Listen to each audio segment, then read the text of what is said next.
사람은 누구나 할 것 없이 다 자기 생명을 소중히 여기고 그것이 안전하게 지켜지기를 원합니다.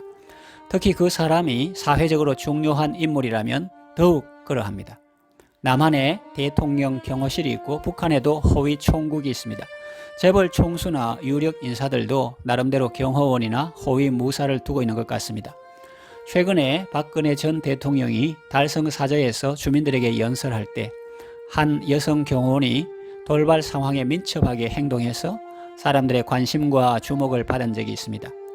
사람들은 누구나 다 자기를 지켜주고 보호해 줄 어떤 존재가 있으면 좋겠다고 생각할 것입니다. 그리고 그 존재가 유능하고 완벽하게 자기를 지켜주고 보호해 주기를 기대할 것입니다. 역사를 보면 자기 나름대로는 완벽하게 보호한다고 했는데 적의 공격에 뻥 뚫린 사람이 있고 다른 사람들 보기에는 참 허술한데도 적의 공격에서 살아남은 사람도 있습니다. 구약시대에 길르앗 라못 전장에서 있었던 일이죠. 이스라엘 왕 아합은 변장하고 군중 속에 들어갔고 갑옷도 입었지만 어떤 사람이 쏜 화살이 갑옷 솔기 사이로 들어가 그는 결국 전사했습니다. 그런가 하면 유다왕 여호사밧은 왕복을 입어서 적의 눈에 잘 띄고 표적이 되었는데도 그는 죽지 않고 살았습니다. 이걸 보면 사람이 자기를 지키기 위해 노력하는 것도 어느 정도는 중요하겠지만 그 이상의 무엇이 있다는 것을 깨닫게 됩니다.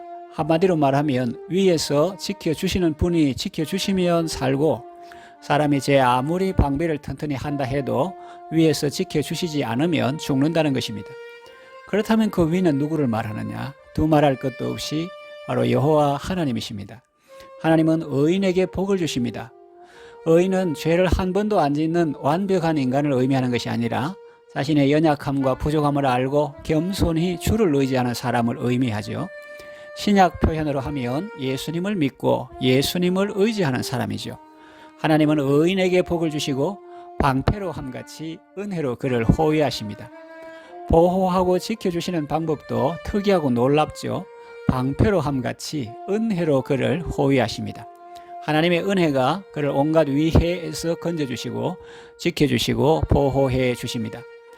찬송가 382장 너 근심 걱정 말아라 곡을 보면 3절에 이런 가사가 나옵니다.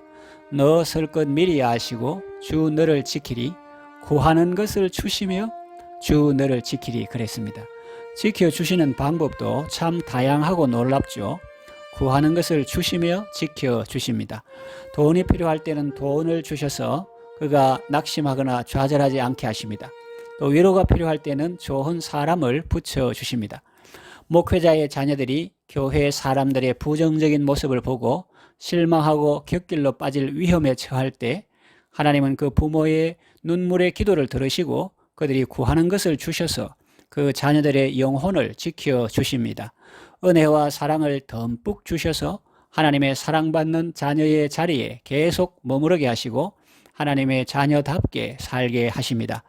금속으로 만든 방패는 강하지만 우리에게 다가오는 위해를 막아주지 못할 수도 있습니다.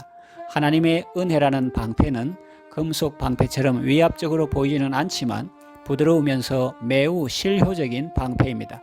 이것도 우리의 연약함을 배려하신 하나님께서 선택하신 사랑의 방법이겠죠.